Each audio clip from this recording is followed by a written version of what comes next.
Okay. Well, thank you all. Can you all hear me? You should give me a thumbs up for those of you that are on view. Make sure that thank you very much. Excellent. Good afternoon. My name is Patty Brown. I am the co-chair of the Viewpoints Advisory Group of the Center Club. So the Viewpoints program is one that's sponsored by the Center Club. I would like to welcome PJ Mitchell, the chair of the Center Club board, who's with us today. I'd also like to welcome Rachel Monroe, who was the visionary behind the Viewpoints program, initiated now a few years ago, and my co-chair, Denise Aga, who I believe is also with us. So thank you for all of you that have signed up to participate in this panel today. We couldn't be more excited. As PJ and I and Nancy Sloan were chatting just before you all got on, this is the largest participation that the Center Club has had since we started the Zoom meetings. So we are expecting about 130 individuals today to join us. So we're really thrilled about that. So thanks for spending the afternoon with us.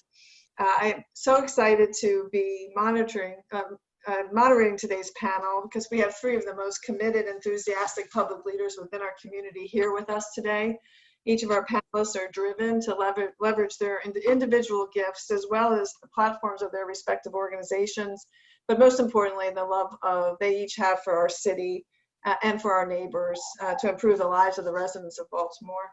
But I'm not sure if you asked them 4 months ago what they would have been doing on a day-to-day basis over the past many months, they would have expected to have been spending so much time together. And so today we're going to hear about the new friendships and relationships formed by these three individuals who have really spearheaded an amazing public-private partnership that we're all going to learn about today. Nor would we have expected, thinking back where we each were in that early part of March when the world started changing, that Maryland would have had 65,777 confirmed COVID cases, and that was the number as of today.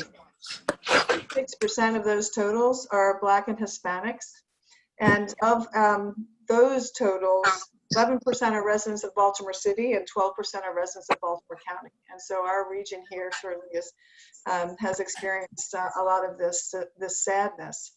Of the 65,000 cases that were confirmed, I don't know that any of us would have ever anticipated that 3,001 deaths have occurred in this short time.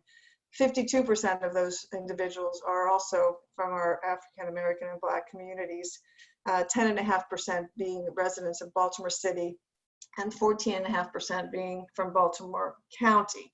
I guess we could all feel positive in some way that we don't live in Prince George's County or Montgomery County, because those have been regions that have been harder hit. But this is a lot of activity in the last 4 months and a lot of change that's happened. But we have today with us some of the most knowledgeable people that can share with us really from day one what the reaction was of Baltimore, of the Baltimore leadership, of our business communities, as well as our philanthropic communities, and of our service providers, and being ready on the ground to deal with what really was an unknown set of activities that have occurred. So let me go right ahead and introduce our panelists. But before I do so, actually, I just want to share with you that we are going to be together for about an hour and a half. And so I want to prepare you all for a long ride here, but I would like to encourage you all to ask questions. So we do have a chat box. I'm sure at this point all of us are familiar with how to do that. Feel comfortable asking questions along the way. After each of our speakers have had the opportunity to share with us their insights, I will entertain questions along the way, so we're not going to wait to the end. So again, we would like this to be as interactive as possible, understanding the limitations that Zoom presents for us. And before I introduce our panelists, I also would like to welcome Senator Barbara Mikulski, who's also joined our call today. Thank you so much, Senator, for being with us. So let me introduce Matt Gallagher. Matt serves as the president and CEO of the Goldseker Foundation, whose work is focused on strengthening Baltimore neighborhoods, building not-for-profit capacity, promoting social innovation, and expanding educational opportunities. The goal of Goldseker is indeed to position Baltimore as an excellent place to live, learn, and invest. Before joining the foundation in 2013, Matt served as the chief of staff to the governor, Governor Martin O'Malley. He was there responsible for managing the day-to-day activities of the executive branch of Maryland state government. And then prior to that, he was in Baltimore city government, managing the city stat. He was the director of the city stat program, which, as we all know, has received great accolades. And then prior to that, he was in the mayor's office in Philadelphia. So let's welcome Matt. Our second panelist is Dr. Shanaysha Sauls. She is the Chief Executive Officer of the Baltimore Community Foundation. I know all of us are familiar with that great philanthropic foundation, which was created by and for the people of Greater Baltimore. Its mission is to join together various philanthropists and donors to make a significant impact across our community. They work in partnership with so many of the public, private, non-sector, bringing a consistent voice of leadership to so much of our critical civic issues that we face today. And Shanaysha is also the first woman of color to lead the 45-year-old BCF, which is a significant accomplishment. She herself is an educator with a professional passion for improving lives and communities. And prior to joining BCF, Shanaysha was the CEO of Baltimore Leadership School for Young Women. And as I said, was a teacher, including teaching political theory at American University, and then English in the Baltimore area high schools. So welcome, Shanaysha. Thank you for being with us. And finally, our last panelist is Fagan Harris. He is the president and CEO of Baltimore Corps. Is it Corps? Do you pronounce the P? I think you do. An organization that enlists— whatever you want to do. What, huh? You can do it either way. I can do it either way. What's your preferred? I prefer core. Well, there you go. You're the CEO. You get to declare. So there you go, Baltimore Core, an organization that enlists talented people in public service and social entrepreneurship in Baltimore. Fagan co-founded the organization along with somebody that a lot of us remember, Wes Moore, in 2013, and he continues to set the strategic direction and managing the dedicated staff of that wonderful, now very impactful part of our system here in Baltimore. So there's no doubt that we got a powerhouse today. We couldn't be more excited. Thank you all again for being here. As I said, I'm going to be asking questions and seeking questions throughout the presentation. So feel free to go ahead with the chat function, and we'll make this as interactive as possible. Unfortunately, I think I'm going to have to manage the questions myself because there's too many people to be calling on people to ask their questions themselves, but hopefully we can get through this and have it as enjoyable as possible. So, as I said, we're here today is to talk about the Baltimore collective response to the public health pandemic and the public-private partnership that has evolved. We've read about it in the newspapers. Some of us have been amazed by how quickly things got orchestrated, and some of us may wonder how did that happen. So, Matt, why don't you tell us about your role, that first phone call that you received, and how the partnership came about? Well, thank you, Patty. It's a real pleasure and honor to be here, and I couldn't be more thrilled to be on a panel with Shanaysha and Fagan, two of my favorite friends and colleagues, doing very, very important work here in Baltimore. In a lot of ways, it seems like a very, very long time ago, but back in March of 2000, when many of us were kind of going about our daily lives, obviously our attention started to become diverted to what was going on, in China and what was happening in places like New York City. And, there was a level of terror that was really descending on, government leaders and our healthcare providers as they looked at this terrible pandemic beginning to unfold across the country and starting to see, an emergency response capability in New York City that was very quickly becoming overwhelmed. As we got into mid and late March, the leaders of Johns Hopkins Medicine, the University of Maryland Medical System, Care First Blue Cross Blue Shield, and the Bloomberg School of Public Health approached Mayor Young and said, very, very candidly and very, very directly that Baltimore has many challenges that we're all very well acquainted with in terms of the density of its population, the high concentration of poverty, and the high prevalence of multiple chronic conditions among our population, and that Baltimore as a city was at particular risk of being disproportionately ravaged by COVID. And the leaders of those institutions came together with the mayor, came together with the governor, and in very, very short order stood up a public-private partnership that involved mobilizing the two academic medical centers that we have in the state, in Hopkins and UMS, our largest insurer, Care First, and then our network of hospitals across Baltimore. Given my past involvement in city government and state government, and given the support of the Goldseker Foundation board, I was asked if I would help co-lead this effort with Dr. Letitia DeRaza, the city's health commissioner.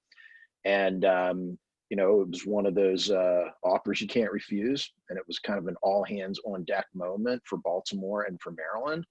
And what we did was in, a matter of days, we pulled together a partnership to focus all of our emergency response and healthcare resources across 7 different areas of response in Baltimore. This involves standing up a call center that was available 24 hours a day, 7 days a week, to disseminate information, to establish telemedicine consults for people who were sheltering in place. We developed a very robust communications apparatus that involved multiple briefings a week and a kind of an animated dashboard on the city's website that provided real-time updates and information on the spread of the disease and our response to it. We harnessed that data so that we were able to target our interventions in terms of testing and surveillance, as well as care coordination within the most vulnerable populations in Baltimore City, which really involved the residents of the city's long-term care facilities, the skilled nursing facilities, and then also communities in Baltimore that are disproportionately hit in terms of multi-generational households that would have a great deal of difficulty social distancing. So what we did is we took the best and the brightest from those private institutions. We took their counterparts in city government, and then we populated a series of committees that was working, every day of the week, meeting multiple times a day to try to stand up as quickly as possible a very robust response apparatus. And this literally involved, hundreds of professionals across the public and the private sector. And hey, Matt, what was the key question at that point in time? Because obviously everybody was worried about the insufficient hospital beds, that there was going to be a surge in the emergency room. What was the key question that you guys were focused on in those early days? I mean, as candidly as I can put it, the key question was, what do we do to not be New York City? And, the reality is that Baltimore is usually disproportionately impacted by challenges because of some of the disadvantages that we have in Baltimore. And when you look at the health and the wealth disparities that we have, there was genuine concern that our system was going to be very quickly overrun. Yeah. And while those realities are ever present and we're kind of forefront in everybody's mind, we also have an incredible advantage in terms of having 2 academic medical centers located in Baltimore and a network of 11 hospitals. And literally, 7 to 10 days of advanced warning, which is essentially what we had, enabled these healthcare responders to be able to develop and implement surge plans so that we were able to quickly expand our ICU and acute care bed capabilities within the hospital network so that we were prepared to absorb the surge that was inevitably going to hit Baltimore as the virus spread. I can't tell you how phenomenal Hopkins and UMS and the other healthcare partners have been in the city, and how impressive it has been to see their ability really to flex their resources in very, very targeted ways. Initially, it was to expand their ICU and acute care capabilities. And then later, and really what we're dealing with right now, it's to expand our testing capabilities so that we can monitor the spread of the disease and we can respond accordingly and as close to real time as possible.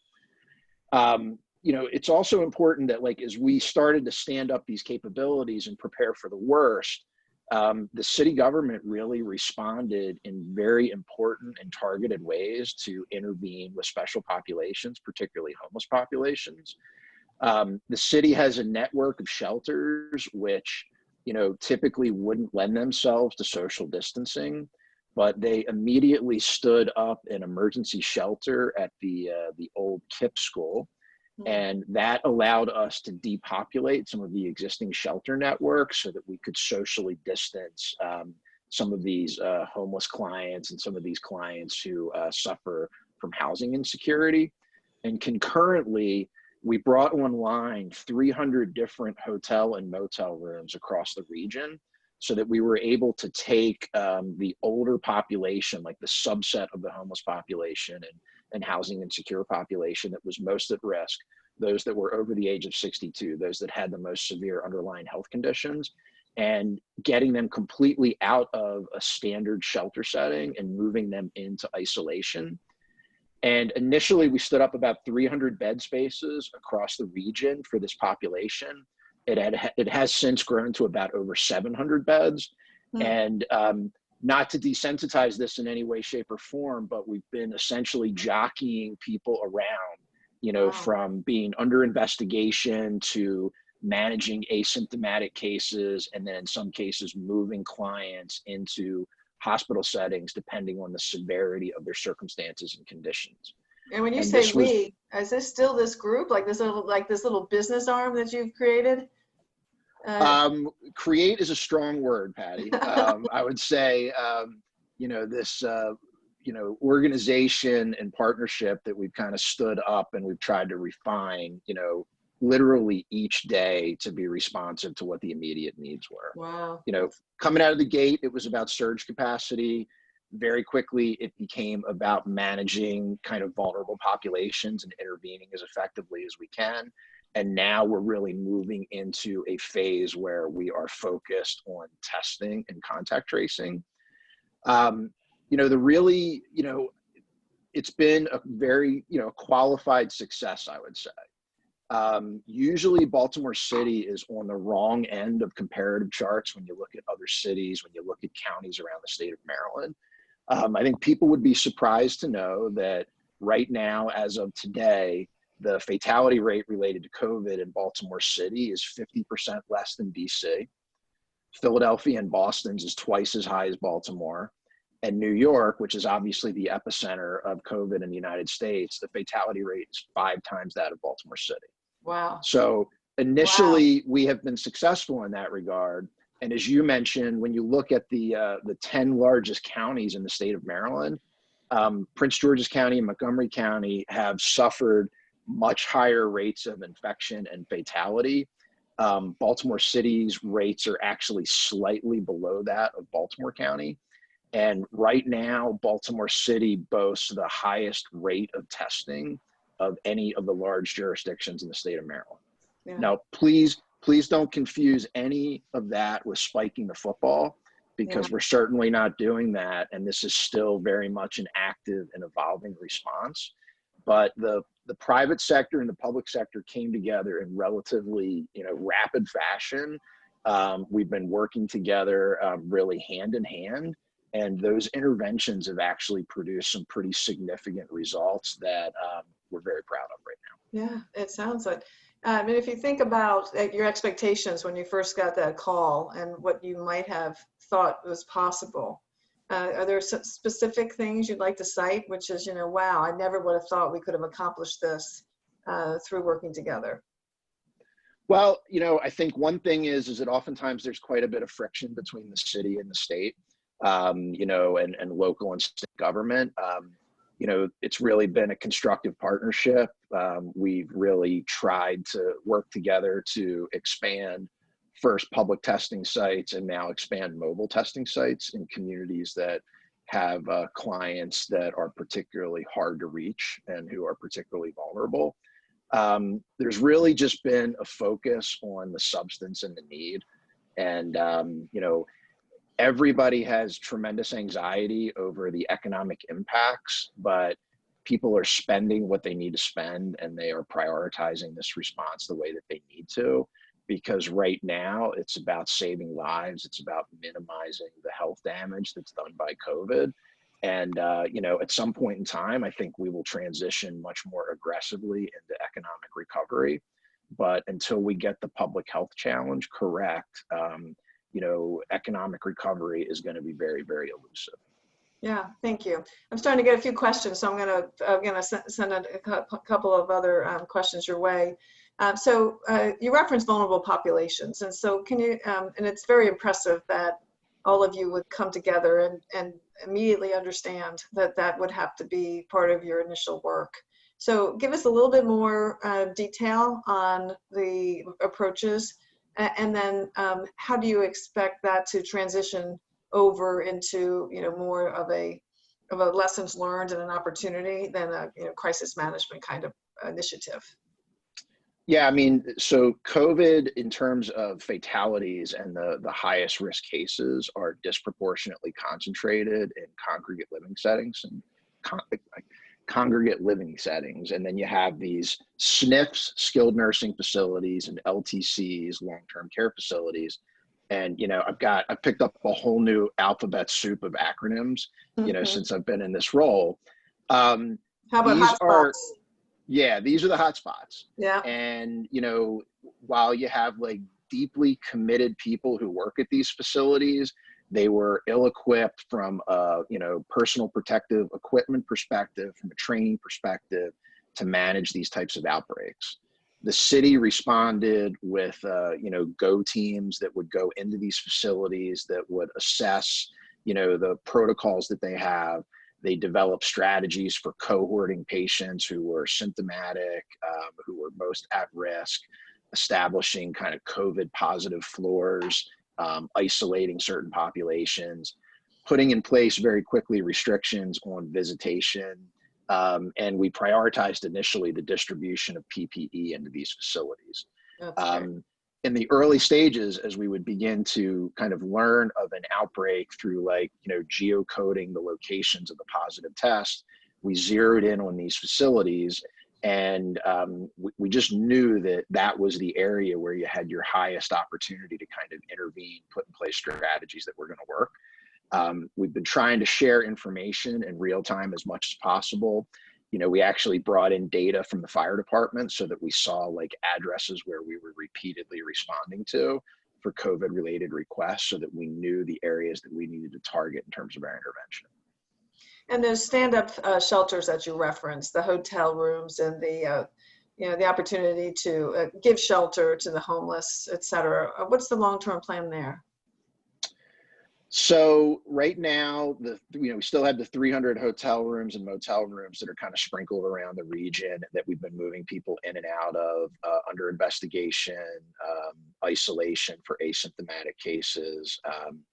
And then in some cases, we've actually used some of the rooms for first responders who weren't in a position to go home, and, you know, kind of, you know, put their family members at risk. A few weeks ago, we stood up at the Lord Baltimore Hotel in downtown. We have expanded our capabilities by about 400 rooms. And the and the Hopkins medical professionals are providing a subacute level of care to clients who are isolating at the Lord Baltimore right now. So everybody gets a room, they get a consult each day, they get 3 meals a day. And if you think about like a hierarchy, you know, at one end of the spectrum, the most severe cases, you have hospitalization in an ICU with a ventilator. And then as you step down at the convention center, you know, a field hospital was stood up with 250 beds. And that was really meant to step down clients who were coming out of intensive care and acute care at the hospital level. And then below the convention center, you have the, you know, Lord Baltimore Hotel and these other 300 rooms, and then also the isolation shelters where you have a combination of asymptomatic people recovering, particularly vulnerable populations that need to isolate. And we've been moving clients and populations among these different spots. Wow. I think the initial lesson learned was we were very concerned about being overrun at the highest end with ventilators and ICU beds. The hospitals have done remarkably well kind of flexing their resources to accommodate the variations in demand.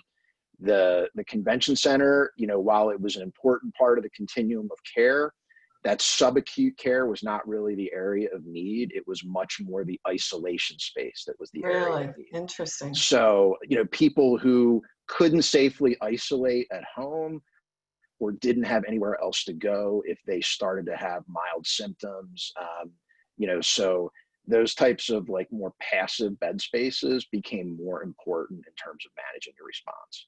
Yeah. Right now, just, you know, on the testing side, you know, we've tested as many as 2,000 people in one day in the city. We're over 1,000 tests a day consistently. That's happening across the 11 hospitals. It's happening across 3 fixed sites at Pimlico, Druid Lake, and Lake Clifton. And then over the course of the last few weeks, we've introduced mobile testing sites, you know, typically in partnership with the faith community. So that, you know, today in Southeast Baltimore and Highlandtown at Sacred Heart, Church of the Sacred Heart, there were probably about 100 people who were tested at the church. Wow. And, you know, Hopkins is managing in big picture the East Side. We have University of Maryland Medical System, which is bringing online mobile testing capabilities on the West Side. And slowly but surely, we are building up that testing capability all across the city. Yeah. So just the last question, if you think about what you've spearheaded, and then you think about what we all are watching on the news every night about the perspective of the federal response, do you have any comments about, you know, about how the nimbleness, if you will, or the ability, just because of the participants, you know, that how we were so well positioned to really be so organized so quickly, and that, you know, why is that? What would that be different at a broader level?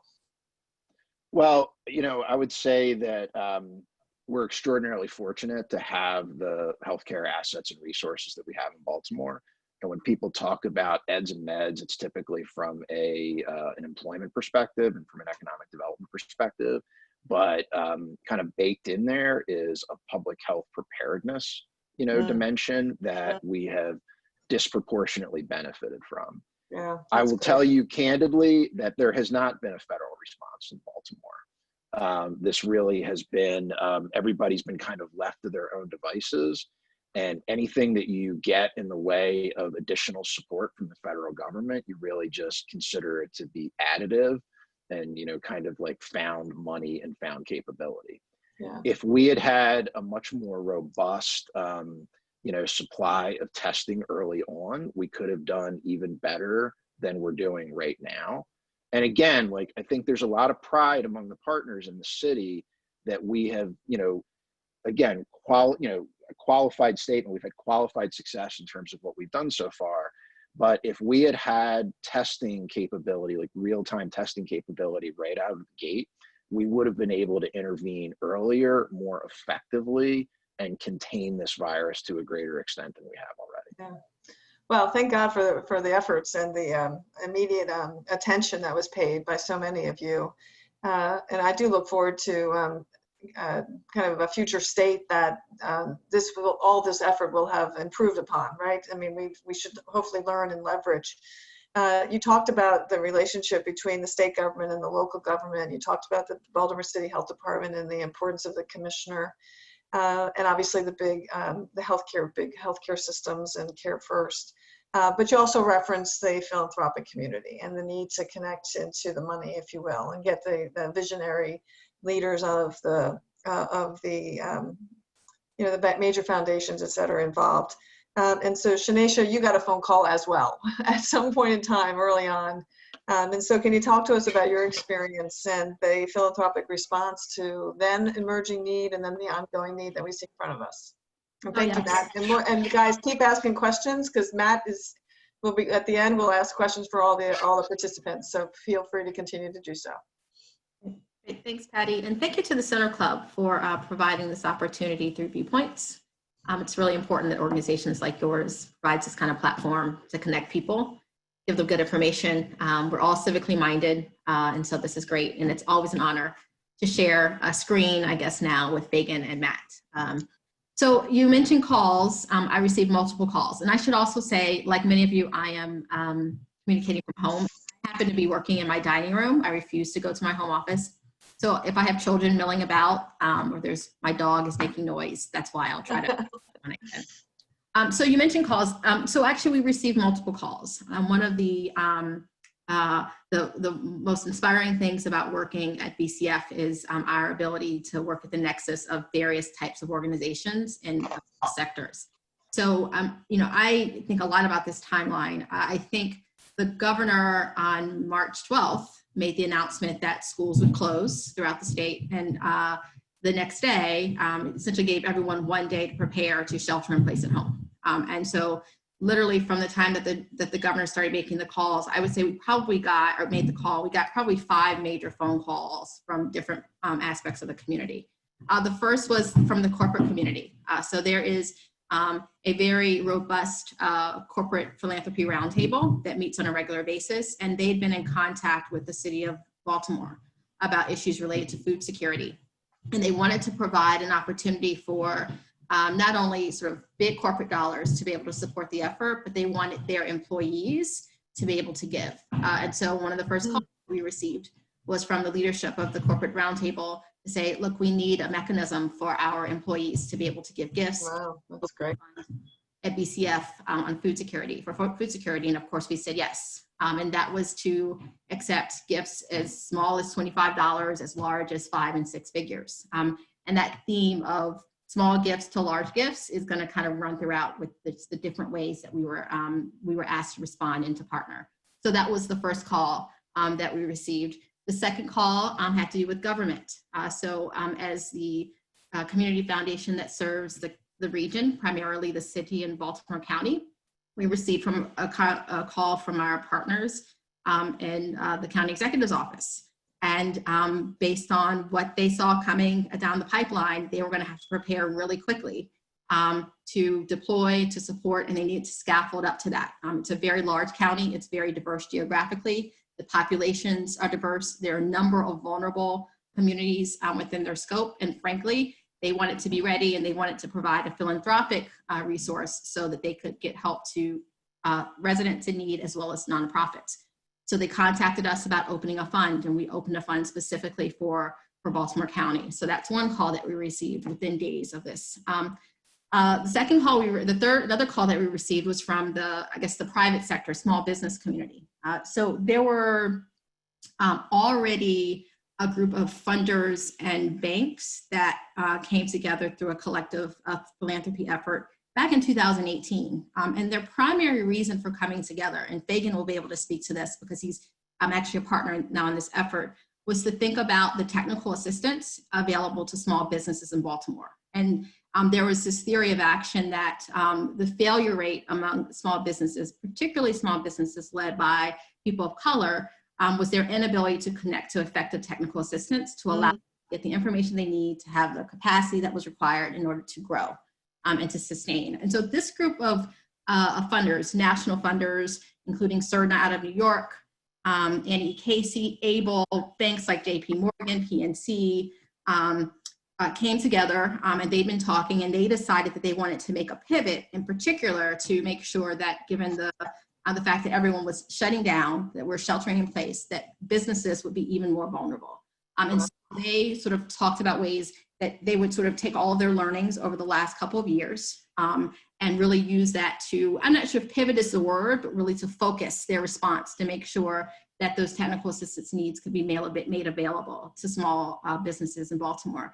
And Baltimore Core was one of the partners that received those funds out of the charitable fund here at BCF. And so it was Baltimore Core, Morgan State School of Business, Impact Hub, Innovation Works to really make sure that we were connecting to entrepreneurs and small businesses not only to survive, but ultimately to climb out of and to thrive. And Shanaysha, is this April? Like when was all this stuff? So the grants were given out in early April, I think, if memory serves. That's amazing. Yes. I mean, that's all in just a few weeks. That's right. And it was a culminating effort, right? But there was Yeah. that they needed to pivot and act very quickly. Yeah. So that was a call. And then we started getting, I'll call it a call, but hundreds of calls from the fund holders and the donors who we support. Yeah. Most of us are in a very privileged position where when the call was made, we had safety, we had shelter, we had access to essentials, but we also, many of us had resources. And so we had fund holders and donors who wanted to help. And so our phones were ringing off the hook. Literally figured out a mechanism when we closed our office effective that Monday to have calls forwarded. And the expectation is everyone is still working from home. And we have our staff fielding hundreds of calls. Wow. Constantly. And I see that one of my colleagues, Shanaysha, and it's her department that sort of becomes the front line of receiving those calls.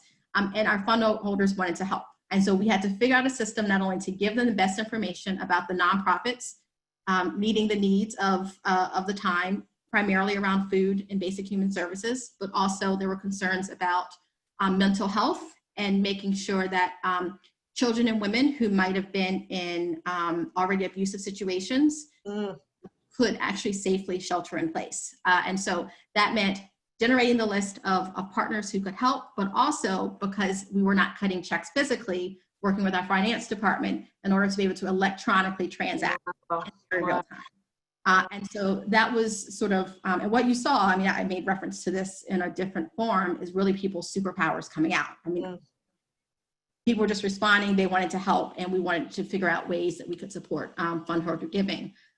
Dara and her team actually did an analysis about a month ago comparing the activity out of our funds this time last year compared to this year, and it's up threefold. And so we are a philanthropic town that consistently punches above its weight. And I think back on COVID, you'll see that we more than rose to the challenge. Yeah. And so another set of calls, and I think I can stop here, was just our peers in philanthropy.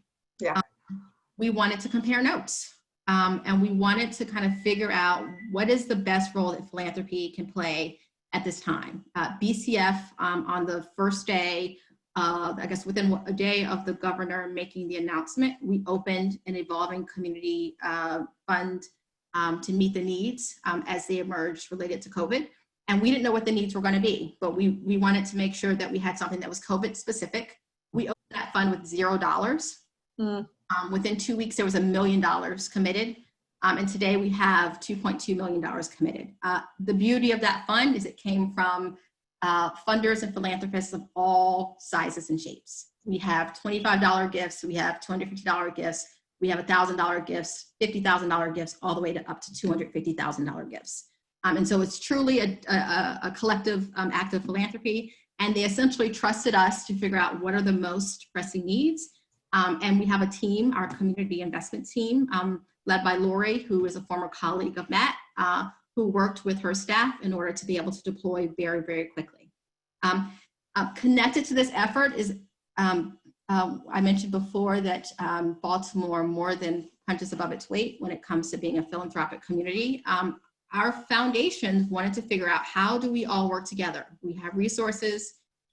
We think we know what's going on the ground. How do we make this as easy as possible for nonprofits in order to be able to do their good work, and also to support those who have to make really difficult pivots in a way that the capacities and the resources may not allow. And so, through, I guess, after a couple of days, maybe several weeks, or excuse me, several days of conversation, we came up with a collaborative model. And it started with 2 foundations and then 3. And by, I think, the first week of naming the collaborative, we had 10 foundations committed. And now we have more than 15 foundations and families that committed have already granted almost $5 million to meet needs. Wow. And these are foundations that are not all within BCF, but in addition to. This is in addition. It's in addition. So it's the Weinberg Foundation is very generous. Goldseker, Abel, Yeah. Sauls, Annie E. Casey. Everybody stepped up. I mean, people just stepped up. And so again, the beauty of it is that we said, look, we wanted to have a low bar of entry, threshold for entry. So if the family just had $10,000 and they just wanted to know what's the best use of $10,000, and we just want to be able to see what the need is, they could join the collaborative. So we had $10,000 families, Wow. collaborative, all the way up to $1 million. Yeah. We met on a weekly basis. We developed an application in partnership with a collective impact organization called Baltimore's Promise that had a lot of practice with this through the Summer Funding Collaborative. They served as our administrative backbone. They got us our ducks in a row. We had weekly governance meeting. We came up with a simplified application process. And the whole idea was that any nonprofit that needed help, they could go to one place. They didn't have to apply to Goldseker and then BCF and then ABLE and then like one place in order to respond to COVID. We tried to simplify the process, and our commitment was rapid philanthropy. So we were reviewing whatever came across the transom on a weekly basis, and we funded across 7 key areas that emerged based on what we heard from the community.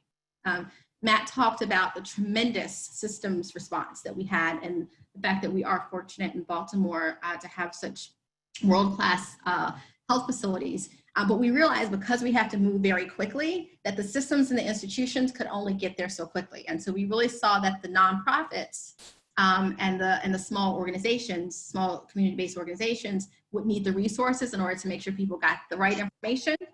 They were provided with food and basic essentials. They had the technology resources they need to make the pivots.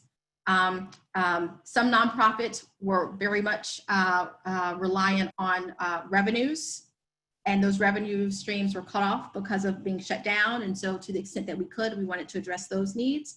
And so it was just really an opportunity for us to get together, to share notes, to compare notes, and to make sure that we were addressing the most acute issues facing the community.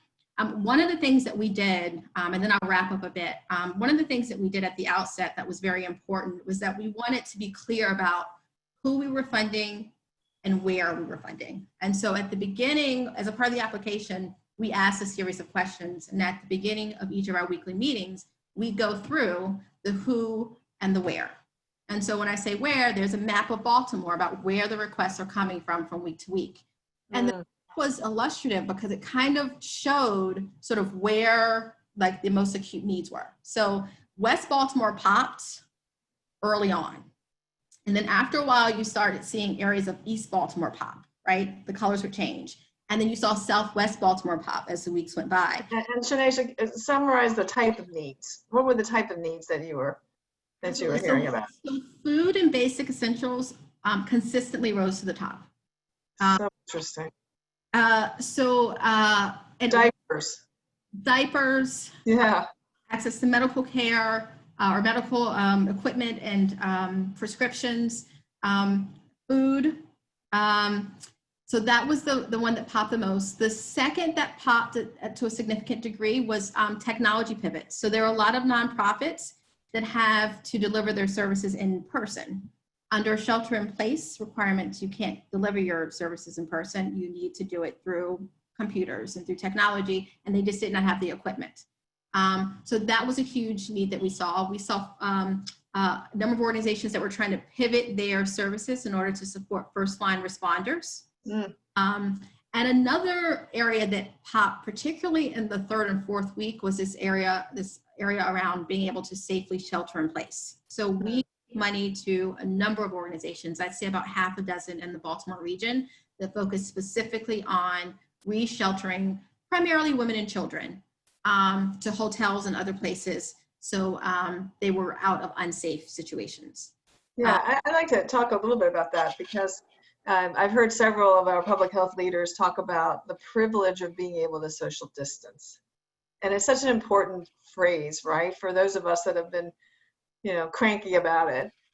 We do have that privilege. And so talk to a little bit more about how, we had to recognize that for others, the number one public health opportunity to stay safe is not easy.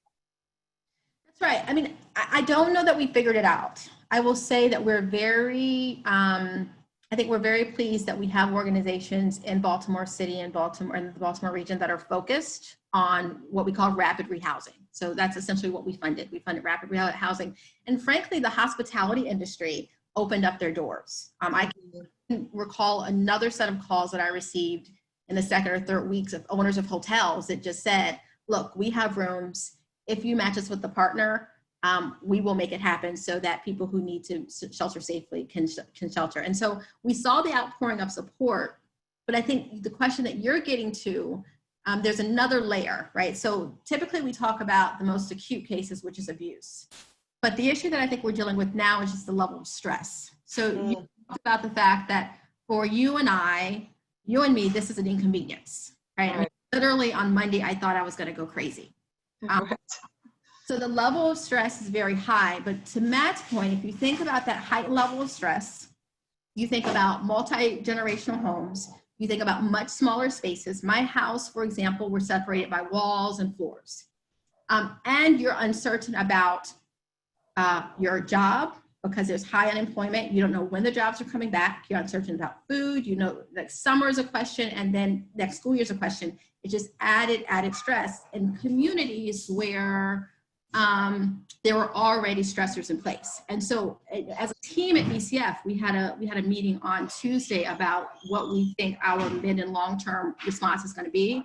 And one of the areas that we're taking very seriously is what we can do in communities to just, I don't have a better term other than de-stress, but there is a mental health issue that is going to emerge, and it's probably going to be with us for quite some time that we really can't forget about. And so I think to the extent that we can lean on institutions like Hopkins and Shepherd Pratt to help us understand best practices, I think that's going to be incredibly important because I think we're all going through a mental health crisis, but there are areas of the city and of our communities where it's going to be much more acute, and it's not just turning back on the light switch. Yeah.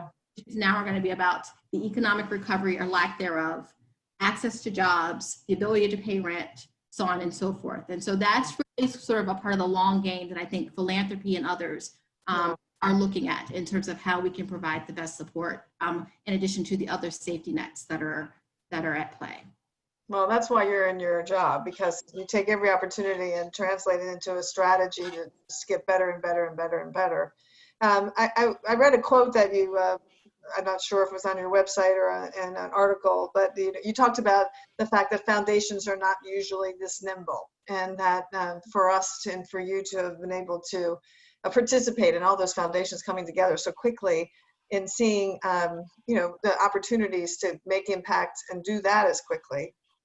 What part of your quote was, everyone from neighborhood block captains to civic leaders are pooling resources and collaborating to ensure the most vulnerable among us are taken care of. This concept of social distancing, I think so. Or your media department did. Okay. But this concept of thinking about people that are sheltering in place and then having trouble accessing the opportunity to even understand the resources, lack of technology. One of our participants is asking that question about, many persons in our community don't have the ability to understand what's available. They don't have the technology. They're not intuitively, geared to, I gotta, follow the sun every morning and see what's happening. Where they're on the ground, knocking on the doors, trying to reach out to communities, were there mail outs to residents? Was there other ways of outreaching? And if not, is that an area that we might want to think about? Absolutely. So early on, when everyone was essentially told to go home, some of the small grants that our team dispersed were to kind of trusted neighborhood leaders, sort of the informal neighborhood leaders. So I can remember a grant to a barbershop. That's sort of a really, wow. Anchor, and they were going to be the ones to say, hey, you have to get off of the corner. It's going to be me. It would be a PSA on WBAL. It wasn't even going to be something that they heard on the radio. It had to be someone in the neighborhood saying, you all have to get off the corner. You have to keep the streets clear. You need to wear masks.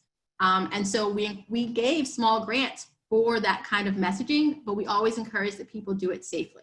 So we worked with an organization called the Movement Team, and they not only have ties in the community, they also had the capacity to do food distribution. And they did food distribution in a way that for them was more about community versus about charity.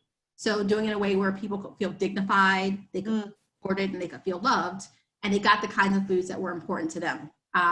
So that was a tremendous part of our strategy. Delivery systems, if we think about food, just kind of like, we think about the supply chain, we think about the need, but then we have to talk about delivery, particularly under a social distancing scenario, trying to figure out ways that we can get food to people, particularly vulnerable populations, older people, where the grab and go model isn't exactly safe, was something that we trusted community partners to do, particularly when we had to do it quickly.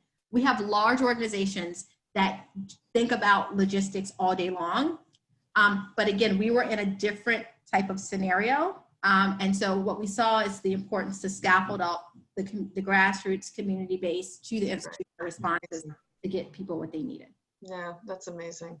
And one last question. When I heard Matt talk about, kind of the infrastructure that that had to have been built to ensure those regular meetings, were you regularly tapping into that infrastructure that Matt was talking about? Was there a coordination between all the efforts around the philanthropy and kind of the needs they were seeing on the ground?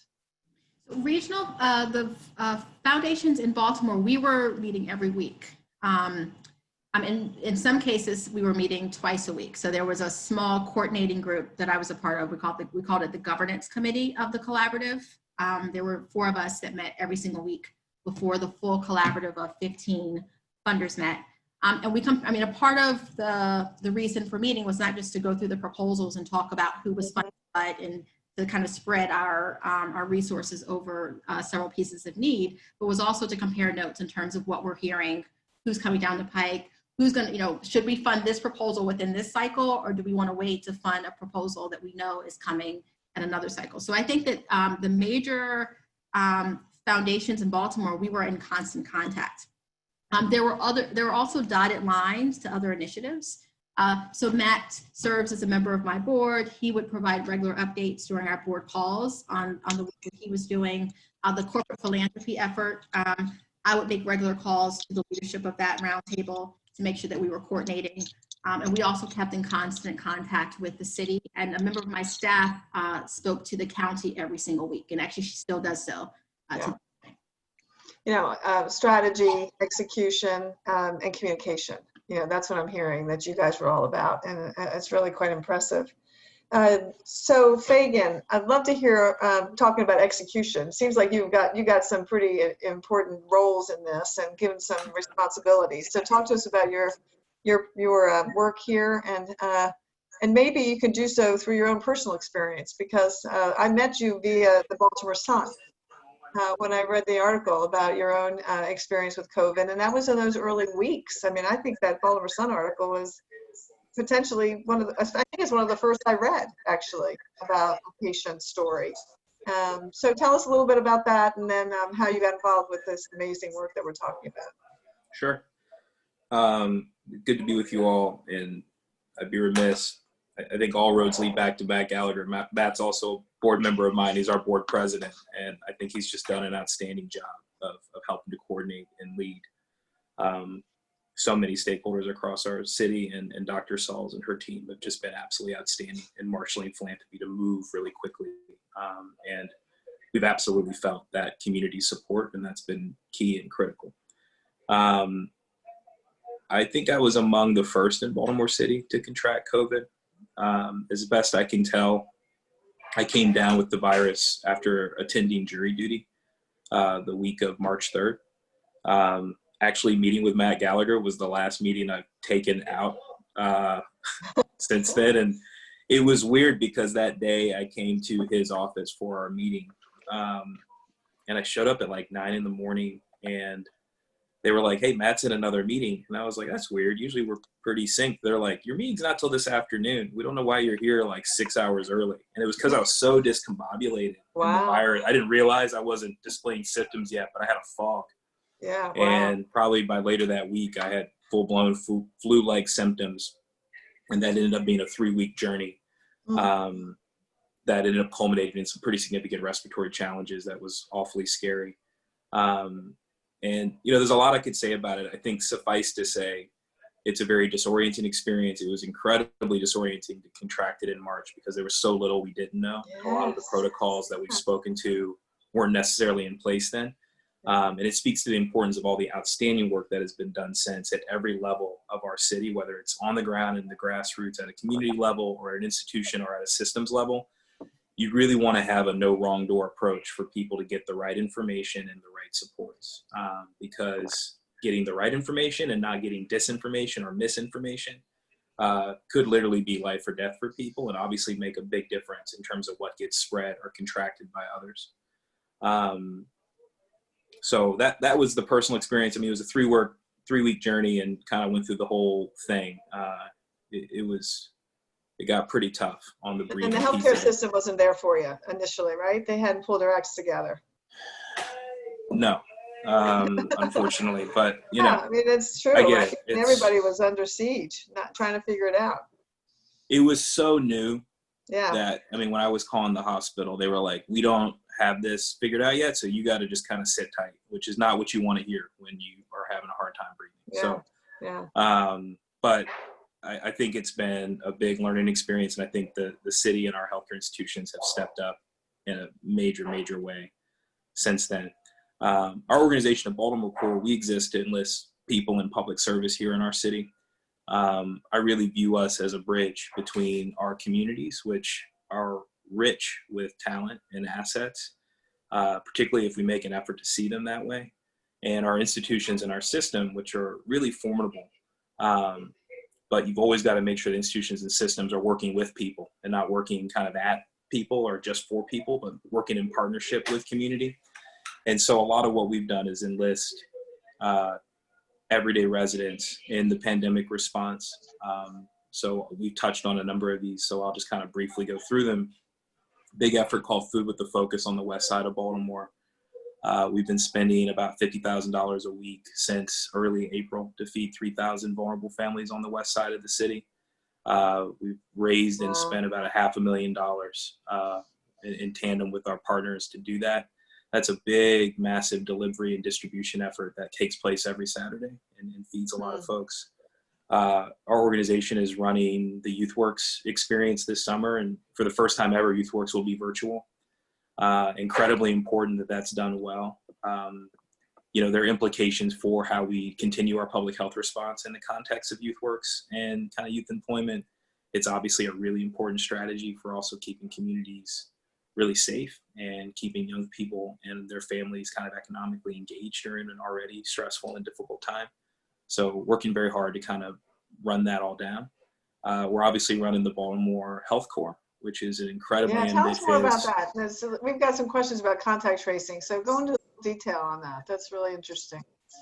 So the Baltimore Health Corps is a public-private partnership of a number of philanthropic partners, a number of operating partners, the city of Baltimore, our organization, to enlist 300 city residents, all of whom have been economically displaced in this pandemic, in the hard work of doing contact tracing and care coordination.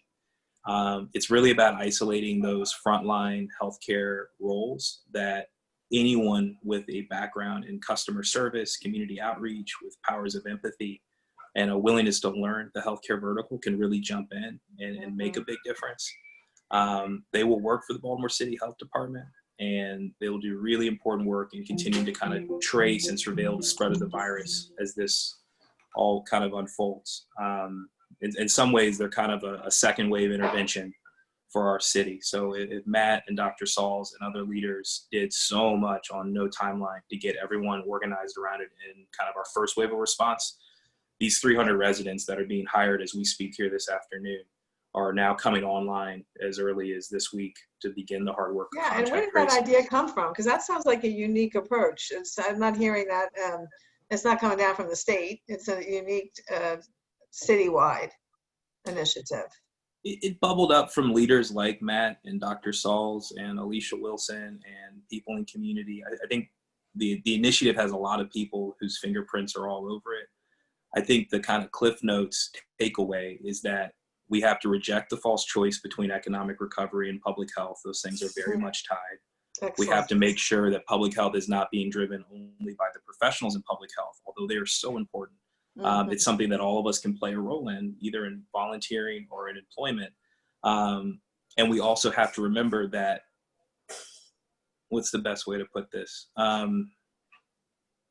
In the present age, for a lot of obvious reasons, you want to make sure people are engaging with credible and authentic messengers, that they trust what's being put before them, that things aren't happening to them, but are happening with them and in partnership with them, Mhm. and that people feel part of the solution. Otherwise, you're dealing with a climate where folks are quite prone to conspiracy thinking. They're quite prone to reject things that are absolutely in the interest of public health. And that's a massive vulnerability. And so the health corps is not just a formidable public health tool. It's not just a formidable economic recovery tool.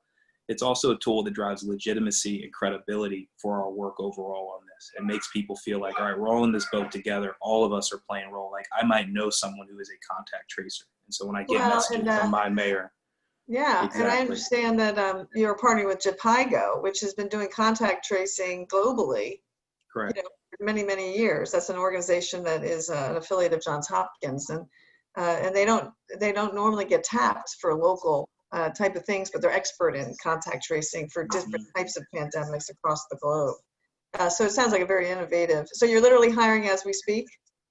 Yes. Yeah, it's been around the clock. Yeah. It's 300 a lot as you think about it from your organization? I mean, that sounds like a big number to me. Yeah, it is a lot. I mean, typically in a year, Baltimore Core will engage roughly 100 clients in full-time employment. And these are leaders who we invest very heavily in, and they are in really kind of high impact roles across our city government, across the social sector. Through contact tracing and other CARES Act roles, we'll fill close to 500 this summer. Through YouthWorks, we'll probably fill another 100 to 150. Through work at the homeless shelter, another 50 to 75, plus our core program. So it's a 500 or 600% increase over what we normally do. And so, and you're doing that in a COVID environment with mental health, where you got, a workforce that, nonprofits are frankly predominantly female in the workforce. You got a lot of women out there who are doing God's work, trying to keep families locked down and moving while also doing 80-hour weeks at work. I mean, it's an incredibly difficult environment to drive this right now. Are there other or similar organizations to Baltimore Health Corps in other counties? Or is this an opportunity for you to expand what your learnings are? Not to my knowledge. I haven't seen anything this organized, this ambitious, with this kind of racial equity at its center and this kind of focus. The health corps is going to bring a really rich range of experiences to bear. Folks who are new to healthcare, folks with masters in public health. So I could see us doing a lot in other jurisdictions. I mean, Anne Arundel County, Howard County, Baltimore County, all of them have asked to learn about this, other states, other places. So I hope it's an approach that we scale, and it is an area I think the feds will need to step up if we're going to see it scale. So I think there's a lot we can do to lift up what we're learning and doing, not just in the health corps, but across our response. And then, God willing, federal leadership and federal legislation and federal funds can really scale up a lot of these approaches. So it sounds like all of you have worked, and this is a question from one of our audience members, amazingly well to address both the initial health crisis that Matt talked about, and then the public health crisis that was obviously emerging, the disproportionate impact on various parts of our city through the data that was amazingly available. And there's a lot of story, I'm sure, behind that, what you had to pull together.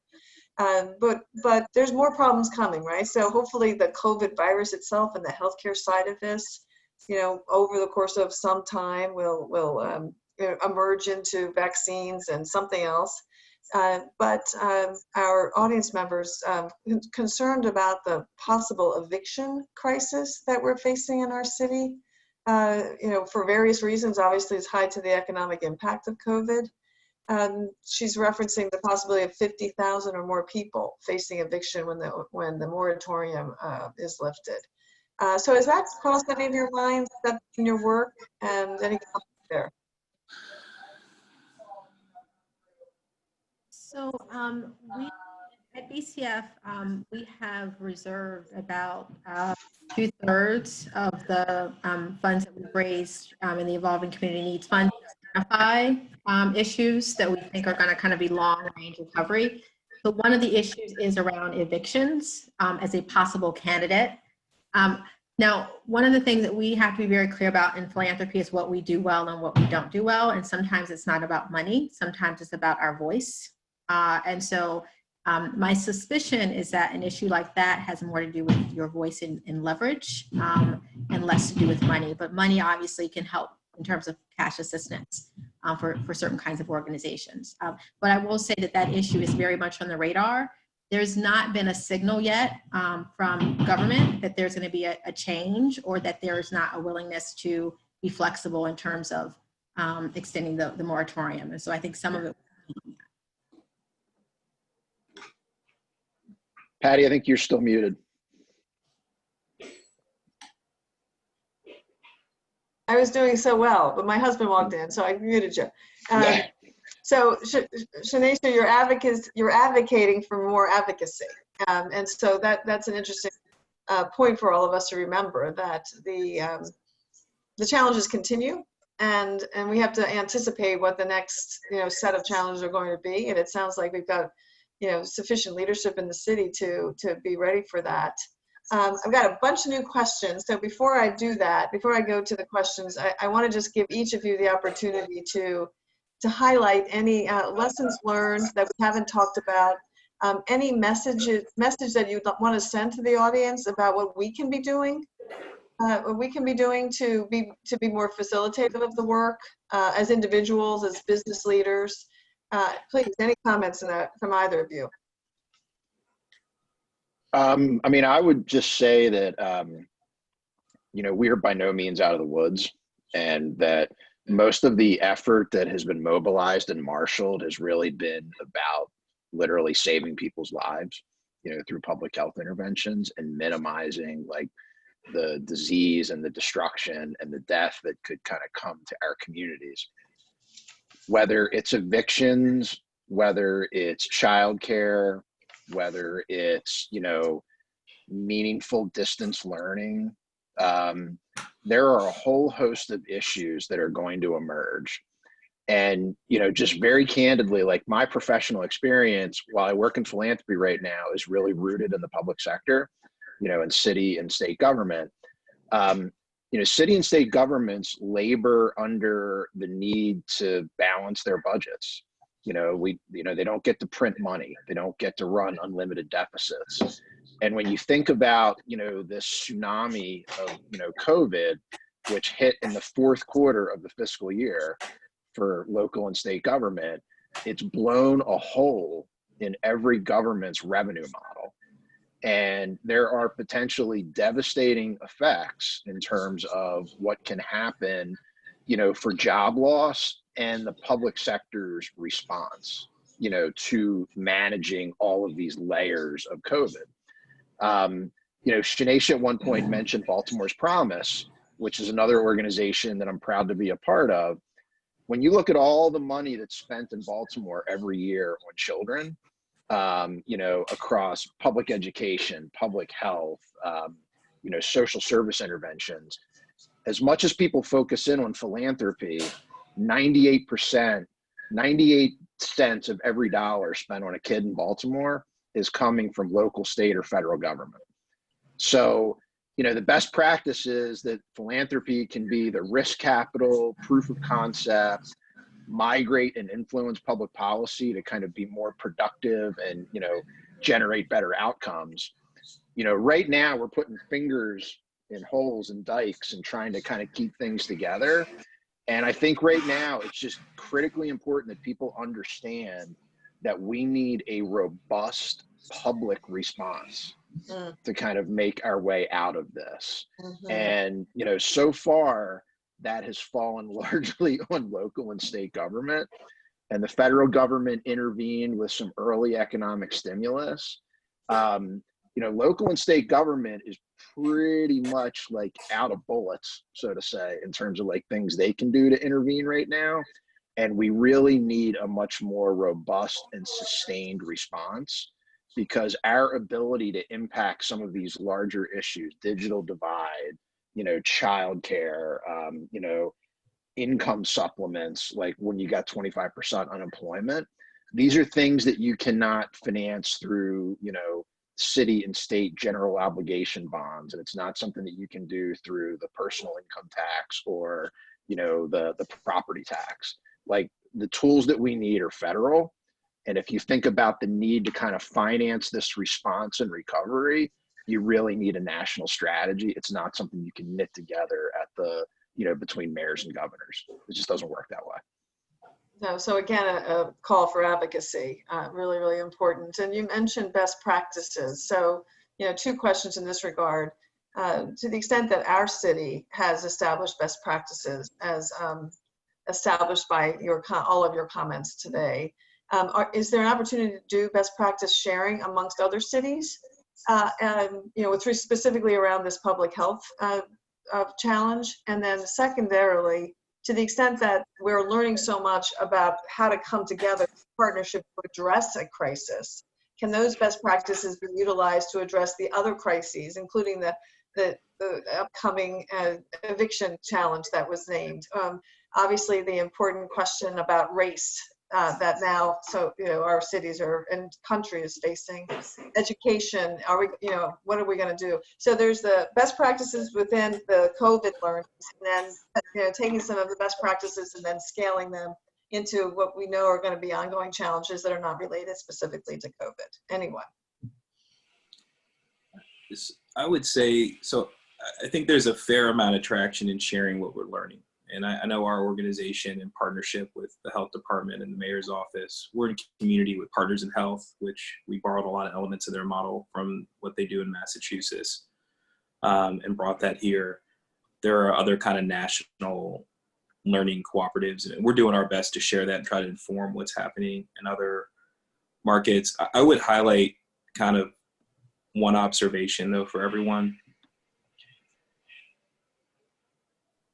Our organization spends a lot of time solving a problem that I like to call the lack of capacity to add capacity.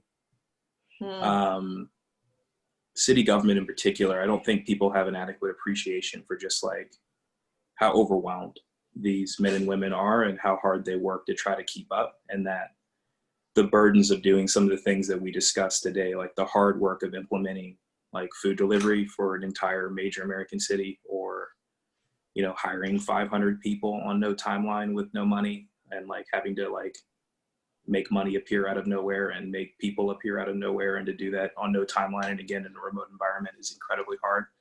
And so I think the silver lining for Baltimore is that we've had a lot of dry runs at crises leading up to this, whether it's 2015 or the opioid crisis or other things that we've had to come around together. And so I think this has been a really extraordinary display of cooperation and teamwork. We're sharing a panel today, Dr. Sauls, Matt, myself, we all have very deep collegial, important friendships, relationships, working relationships. That's all kind of worked in our favor. I'll go ahead and just say it, because why not? Like, everyone's really tired.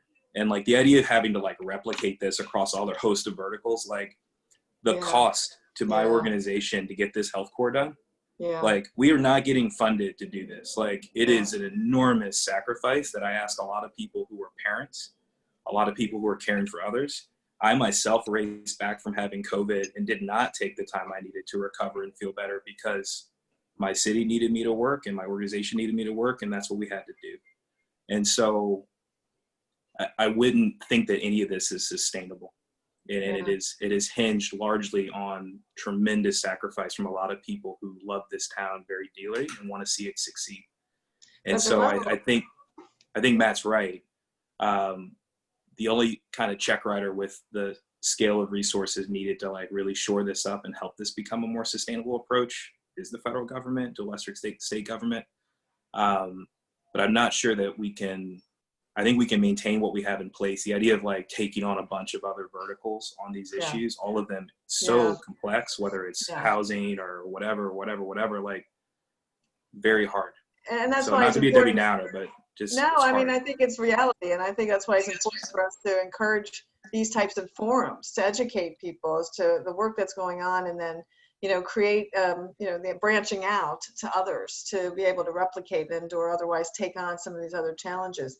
I do want to ask a question that I think is, you know, in some ways potentially, you know, from unrelated, but you said it, the question about capacity to create capacity. We're at a time now where we've got a lot of things going on, including an election coming up and the census. We're literally collecting information about our census and who we are as a community. And getting that right is going to be critically important, I would think, you know, as we, you know, ensure that we have capacity to address the challenges that we know we'll face. So any comments about what you guys are hearing on the ground? You know, how is it going? How is it, you know, any comments in that regard? It might be interesting. Not to keep talking, but I chair the census for Baltimore City, so I'll weigh in here. Yeah, Census is super important. It drives kind of our allocation of federal funds. It helps obviously inform the districting and the electoral process.